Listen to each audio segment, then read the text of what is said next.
Hello, हम रमान उपमा अहाँ सब गोटा के प्रणाम आ स्वागत करै छी। एक विद्यापति के रचना कृष्ण भजन सुना रहल छी। जँ नीक लागय तऽ लाइक शेयर कमेंट जरूर करब और चैनल के सब्सक्राइब कऽ लेब। चानन भेल विषम शरीरे, भूषण भेल भारी।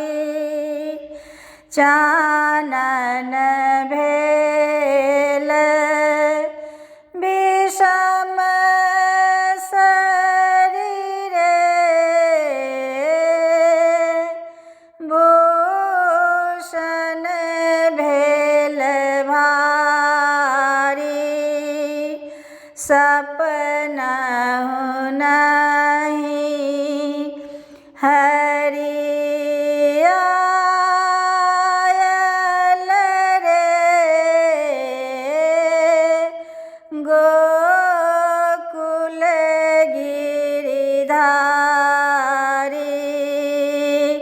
सपनहुँ नहि हरि आयल रे, गोकुल गिरिधारी। चानन भेल विषम शरीरे, भूषण भेल भारी। एक सरी ठाढ़ कदम तर रे, पथ हेरथि मुरारी। एक सरी ठाढ़ कदम तर रे,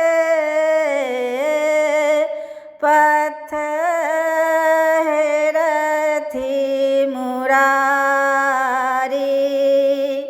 हरि बिनु हृदय दगद भेल रे, झामर भेल सारी। हरि बिनु हृदय दगद भेल रे, झामर भेल सारी। चानन भेल विषम शरीरे, भूषण भेल भारी। जह जह तोहे उद्धव हे, तोहे मधुपुर जाहे। जह जह तोहे उद्धव हे,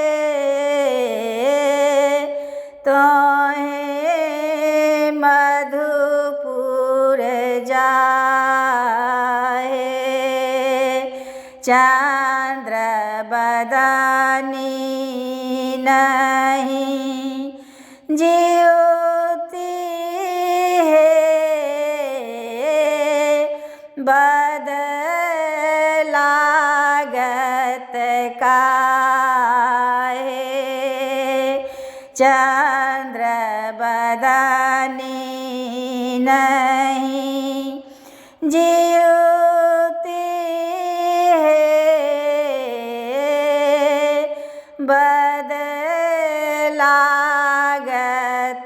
काहे कवि विद्यापति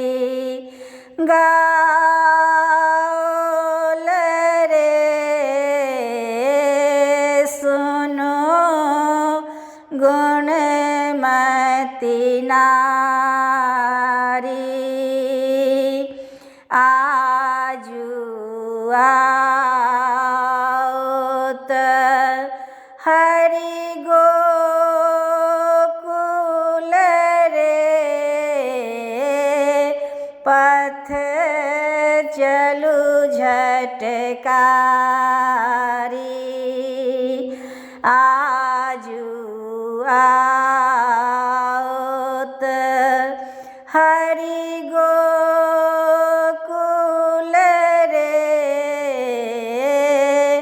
पथ चलू झटकारी चानन भेल विषम शरीरे भूषण भेल भारी सपनाहु नहीं हरि आयल रे